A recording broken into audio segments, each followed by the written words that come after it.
I'm Linnea, and this is part 2 of our two-part interview with Harley Whitehead, a logistical support volunteer training to be an EOD specialist in Ukraine.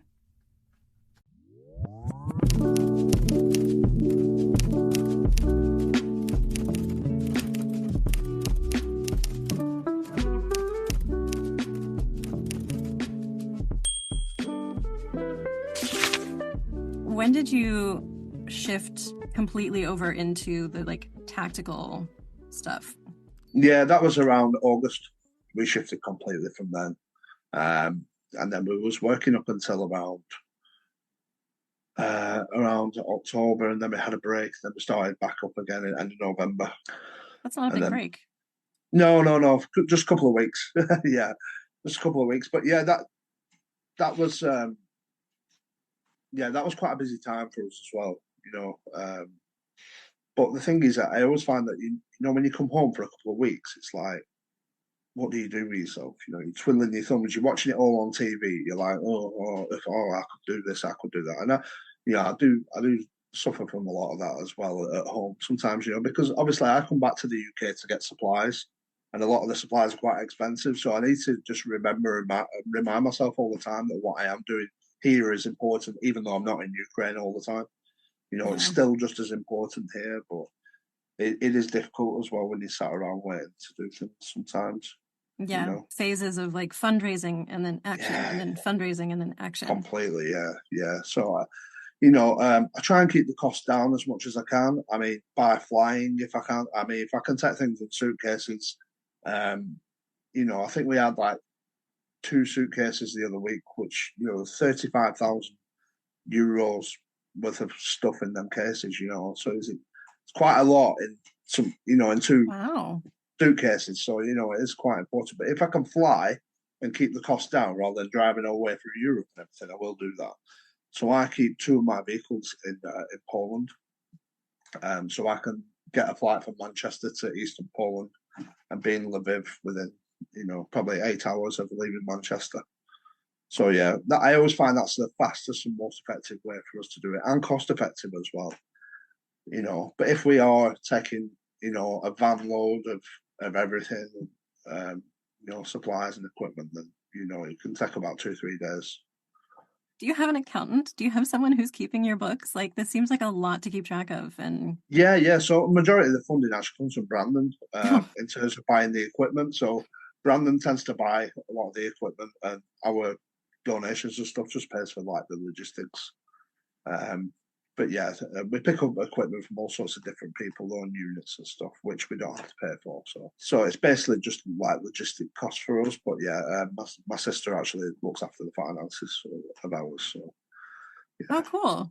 Yeah, she does that from home here in the UK. Yeah, so yeah, and you got Cara here. Cara's our team member, but she's working full time here in England and volunteering as well in Ukraine. So yeah, so she has to work and then book time off to do her volunteering off work. So it's a case of just saving, working, and then doing what we do, and saving and working, doing what we do, sort of thing. So yeah, next week, obviously, I go to EOD school, which we've been fundraising and saving for.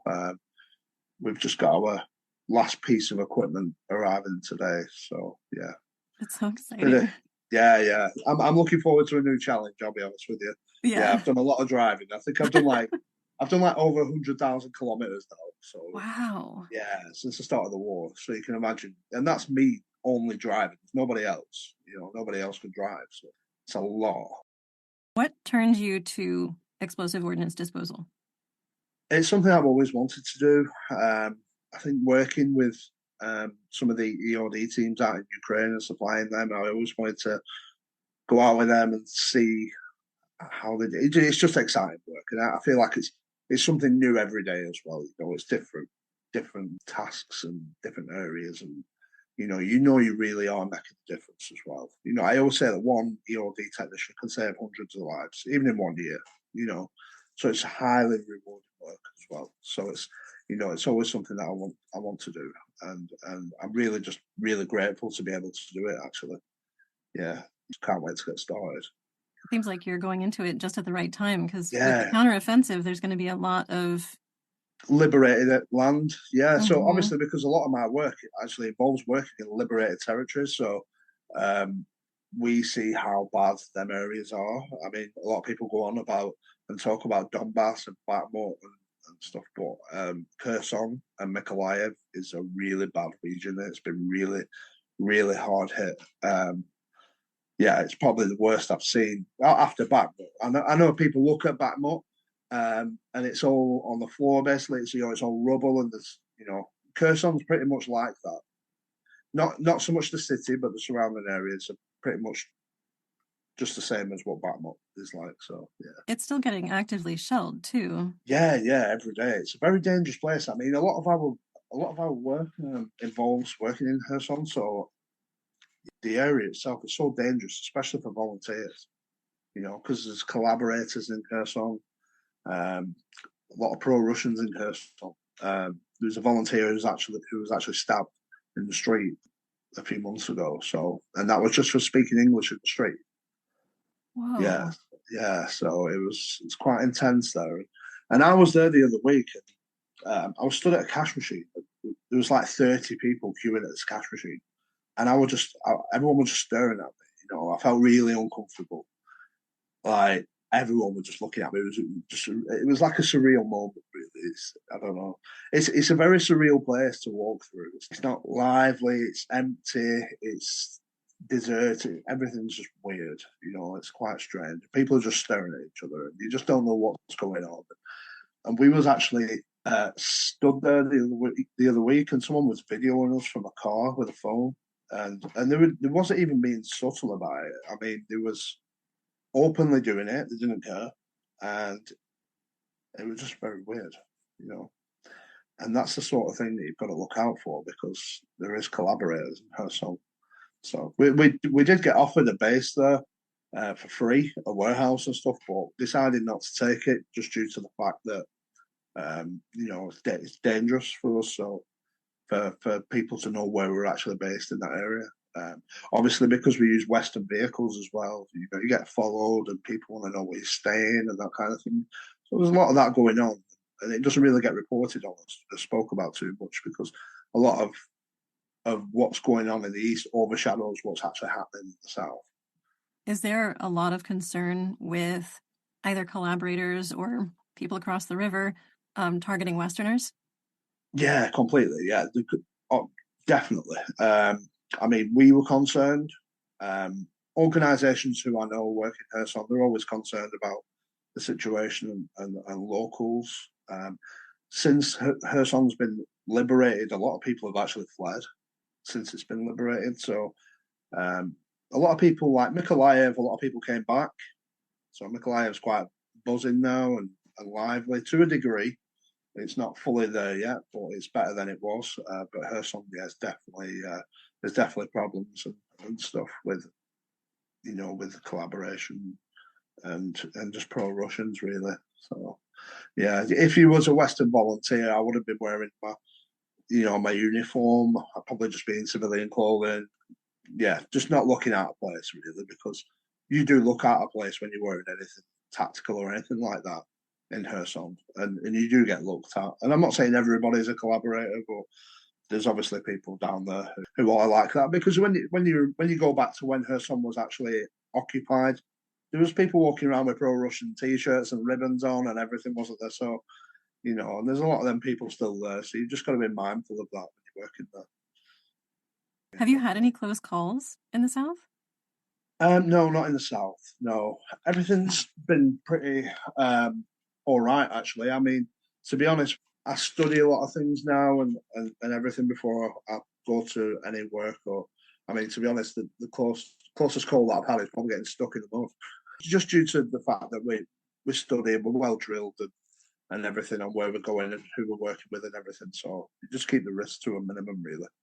There is a road that you do drive if you're going down Kherson, and you're probably only around 1 kilometer or 2 kilometers from the actual Russian lines. So what we was doing was actually driving down that road in the dark without headlights on and stuff during the night. And yeah, everything was okay in that sense.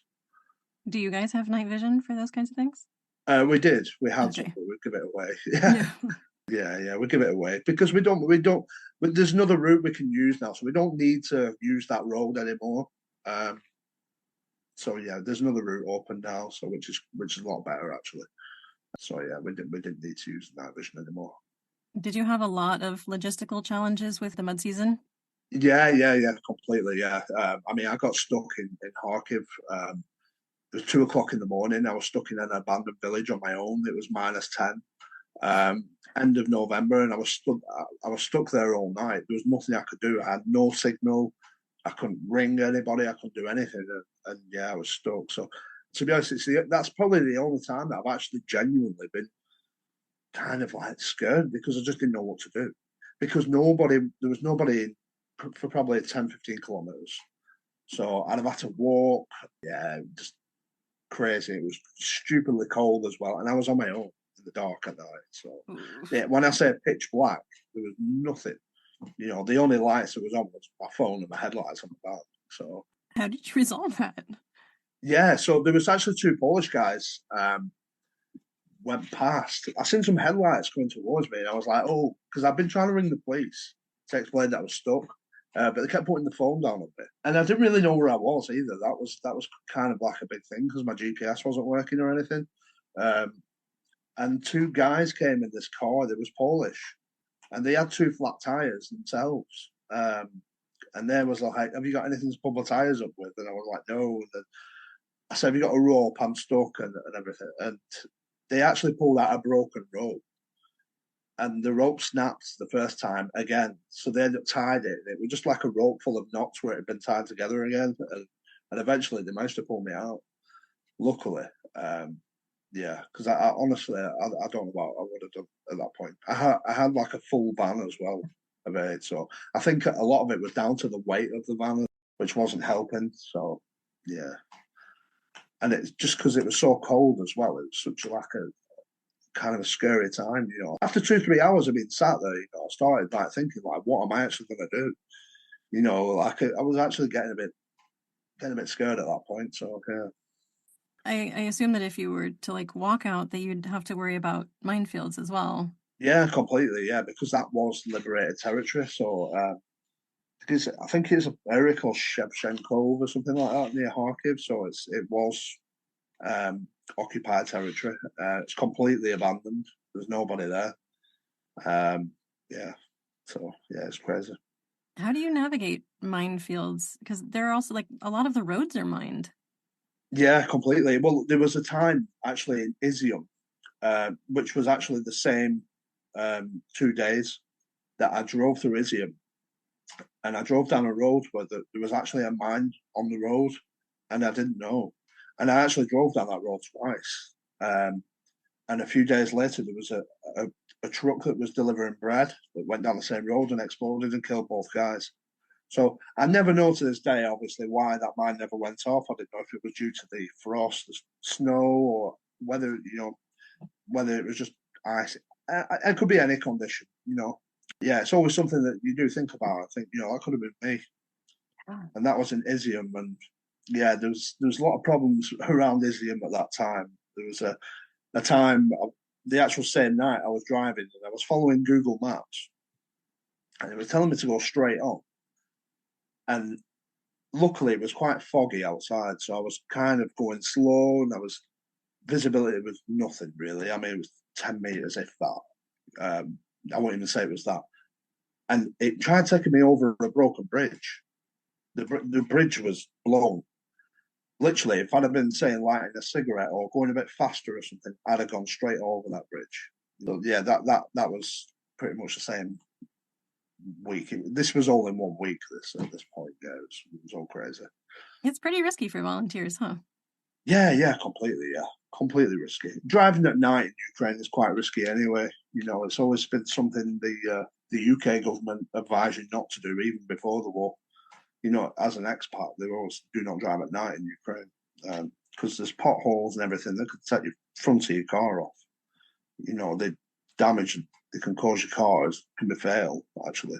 And you've got wild boar that run around in the road as well, all sorts of things. Yeah, so And because there's the lack of lighting on the road and road markings and everything, it does make it quite dangerous for a volunteer in terms of driving. But yeah, obviously there's a risk of mines depending on where you're working. There was an incident the other week in Hersong where some collaborators actually put mines down again. So that what they've done, they cleared the mines, and then the collaborators have actually come back and put the mines down, relayed the mines on a road in Hersong.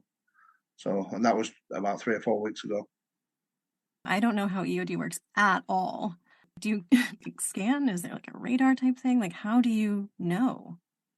Yeah, so they use handheld mine detectors. So, yeah, they could scan the ground for them, and that'll pick up signals of mines and unexploded ordnance as well. So, yeah, it's just a case. It's like a metal detector, basically. How far ahead does it detect? Like, what's the? It all depends on the unit that you're using. I mean, you've got good quality units out there, which are quite expensive. I think they can detect within, a meter or two of. Yeah, but I think the problem is as well is that because there's a lot of shrapnel lying around, there's a lot of false readings as well. Yeah. So you've got that to deal with. So that's why it's going to be such a long, slow process, for clearing Ukraine of mines due to the shrapnel, and the front line itself is around 1,000 kilometers or something, I think. So yeah, it's going to be a long time. It's going to take decades anyway. I think for Ukraine at the minute, it's just a case of clearing the roads and the access and anything at the side of the road and everything's just going to have to come in good time. They're going to have to be cleared in the future at some point, but it's not that important right now. It's just a case of getting the roads open and getting them safe. We're hearing stories a lot now about maybe non-traditionally placed mines, like in trees, in like doorways, tucked under rubble.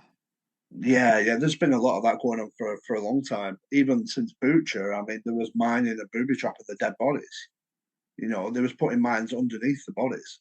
So it was a case of actually tying a rope and a hook and line around somebody's feet and dragging the body, just in case there was a mine under it. You've got the OZM mines which jump out from the ground. They're activated by tripwires, so they're everywhere. And they're killing farm animals and everything. If you go around Hersong, you can see there's farm animals and everything dead in the fields, and that's just due to mines and stuff. But another thing in Hersong as well, the Russians actually poisoned the water. It's not just the mines for the farmers; it's the water as well. A lot of the water has been poisoned. So, because the Russians, what they did, they actually threw their own soldiers' bodies down the wells. Yeah, so their own dead soldiers, they threw the bodies down the wells to poison the water. So we know of one farmer who lost like 52 cattle, just in one go. So wow, yeah, it's crazy some of the things that are going on, and the cost of it economically for Ukraine is huge. Yeah, in terms of explosives, you've got the Mon 50s, which is like a claymore. You've got them attached to trees and everything, so they're exploding at head height. They're not exploding on the ground; they're exploding up here. So, if you activate that tripwire, within 50 meters kill zone or something, or I think for a Mon 50, or, it's crazy. And that's the sort of thing that's going on at the minute. Wow. So I assume that's kind of some of what you'll do in your training. Yeah, so to be honest, I'm quite looking forward to getting started. So I think because I've been studying theory for so long and waiting to start for so long, I mean, there's actually people who asked me where I was studying because they wanted to do the course. And they're actually now qualified before me, So yeah, because I couldn't do the course straight away. I had to wait because I had a few things going on in my personal life. So course that I could have done earlier, I couldn't do it. So how much? If it's okay for me to ask, how much does it cost? Taking the course, getting all the equipment that you need. What is the startup cost? Yeah, so the course was around €8,500 to do. That was just the level 1 and 2. So if you want to return and do your 3, that's I think another €5,500, which is not something. I'm not doing my level 3 straight away. In terms of equipment, I think we spent around £3,500 on equipment. So yeah, around €4,000 just on equipment, and equipment's that's always going to be something you're always going to be added to. I mean, it's not a case of you've got everything and that's everything that you're going to need. I think there's going to be a point where things are going to have to be replaced, and then you probably, oh yeah, I forgot that, or you know. But I've gone through my kit list so many times with so many different EOD technicians, and I think I've got everything I need. I think, so it's just one of them. Yeah. Is it the kind of work that you do with a team, right? Yeah. Yeah. So yeah, you couldn't do it on your own, just in case there's an accident or anything. It tends to be a team and a medic on standby just in case there's a problem. So I know some EOD technicians who are out there working already. So what I'm going to be doing is joining up with them and working alongside them for some period, and then just seeing what happens from there. I don't know whether I go my own way or whether I stick with them, or we'll just see what happens. So you were able to fundraise for the entirety of the course and all of the equipment as well?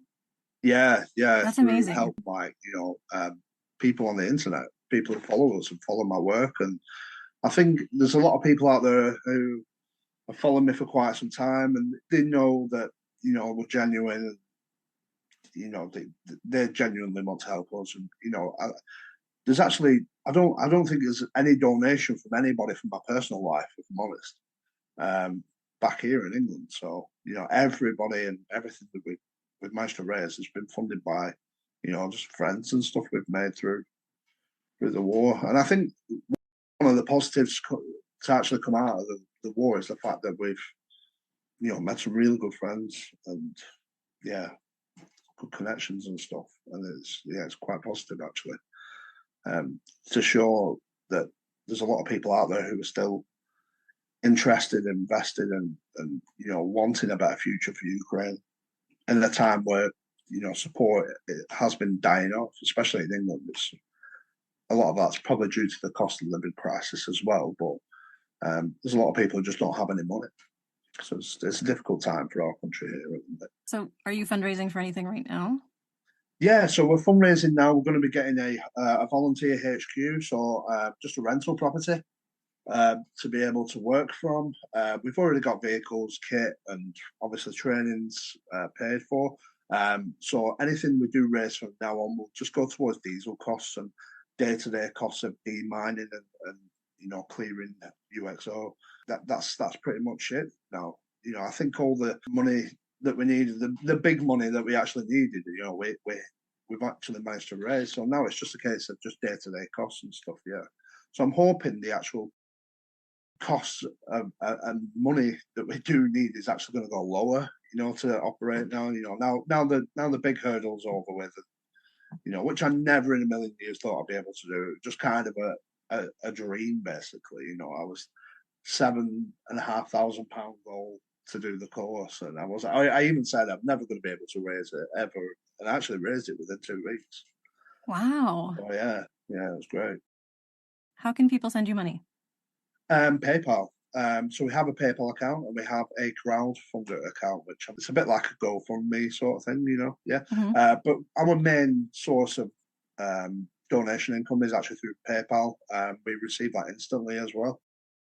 Also, we have a partner organisation called Sunflower Project, who are an American registered charity, and you can make donations, tax deductible ones to Sunflower Project, and that money will come to us if you need to do that. Yeah, that's cool. Yeah, yes. So what are the next steps for you?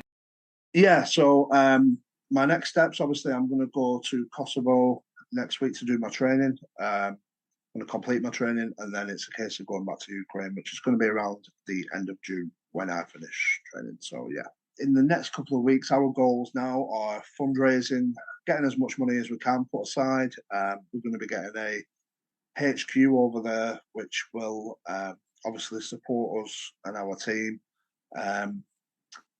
And there's also going to be some animals in that HQ as well who have been rescued from the war. So Cara is actually training at the minute to do a lot of work with dogs. So a lot of dogs have been affected by the war, displaced, owners have left, owners have died. So yeah, the HQ is also going to be, supporting the animals as well. So Wow. yeah. Got quite a few good things going on at it. So It sounds like it. That's pretty exciting amazing. times. Yeah. Well, Cora doesn't want to do ELD, which I understand. It's dangerous work. Wants to do her own thing. So yeah. Well, I know there's a big need for supporting animals. Yeah. Yeah, so and Sunflower Project, a lot of their work is actually supporting animals who are my partners as well. So they'll be assisting Cara with that as well, just making sure things are done right because they've got quite a bit of pull over there in the south of Ukraine when it comes to animals, and they can pull a few strings and stuff. So yeah, I think it'll be successful. Have you acquired any pets as you have like? No, there's been one or two that we've actually encountered that we'd like to take home, but it's a case of like where we're going to put it. It's we have a dog that we know where it is and stuff, and it's just running around in the streets. So I think when we're set up, if we do see that dog, we probably will take it with us because the owners have disappeared. So yeah, They must be so confused.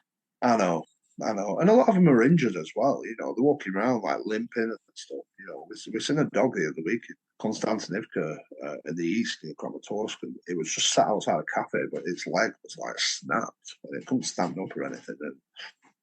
And there's no help for that animal. There's nothing really anybody can do for it. I don't know if it had been hit by a vehicle or, because that's not actually a part that's been occupied, but it's not actually far away from Bakhmut. So yeah, I don't know what happened to that dog, but yeah, its leg was just completely snapped. What is East Lancs for Ukraine exactly? So yeah, we started off a small community organisation in the north of England. So anybody who knows England knows we have counties, a bit like you have, states and everything. And Lancashire is actually in the northwest of England. So and we are part of East Lancs. So it was just a small community organisation that we set up at the start of the war. And it's just built up from that, really. Some people have left us, some have joined us, and at the minute we're only actually a team of three. So, but it's always been that way. It's never actually been more than three. So, yeah, we had like a fourth member on, but I think she only lasted about 2 weeks. So, yeah, I think she got her photographs and then doing a good deed, and then she disappeared. So the dopamine is there. Time to move on. Yeah, of course, yeah. So that's our story. Yeah. Is that going to be kept up? Yeah. We're thinking of renaming. Obviously, when we start the EOD, but I think we'll think of that at maybe a later date. Let's just get qualified and get our heads in there first. Get our feet on the ground stuff first, and then we'll look at maybe renaming. Yeah, because it's not going to be so much humanitarian aid for civilians anymore. It's going to be more, EOD clearance and stuff. Yeah, so I mean, the war's going to be lasting a long time. It's not going to end anytime soon, and the problem with mines is it's going to go on for decades. So I mean, there's no rush on our part to do anything. I think I've got my own goals, and my main goal is to be a mine clearing charity in Ukraine, and obviously work towards that eventually, where we can actually provide our own training and stuff to others. That's the goal. But we're way off that yet. But yeah, that is the goal. It's always going to be ongoing. Our project's always going to be a long-term project. Ukraine is my home, so I'm not going to be going anywhere anytime soon. I've always seen my long-term future in Ukraine. So for us, it's it's a long-term project, and the fundraising is always going to be ongoing. It always is. I mean, we always need as much money as we can. I think at the start of the war, we was getting a lot of money, and we was like we didn't know what to do. We got to a point where we didn't want any more because we was like, that's just going to end up keeping us here even longer and longer and longer, So, but as time went on, you kind of fall in love with what you're doing, and I wish them days actually came back because we are actually some of the lowest funded volunteers out there. I mean, there's people with like what we drive is our vehicles are sheds really. I mean, luckily we have one donated. A 4x4, which is quite decent, but we do need to spend a bit of money on it to get it to where it needs to be. It also needs some new tyres because it's got like road tyres on, whereas we need mud tyres. And Brandon says they're like $1,000. So we're just like, oh, okay, Whoa. yeah. So on top of buying all the equipment and stuff, we've still got a lot of things to buy yet. In terms of just general day-to-day things. Like you said, it's just ongoing fundraising now. I think we're always going to be fundraising. We're full-time volunteers. We're self-funded. And yeah, it's always going to be a case of we just run off people's generosity, basically. Which even a small amount goes a long way in Ukraine. You don't need a hell of a lot of money, It's yeah. I see people donating like tens of thousands of dollars and stuff. I mean, if that was us, that'd be completely life changing.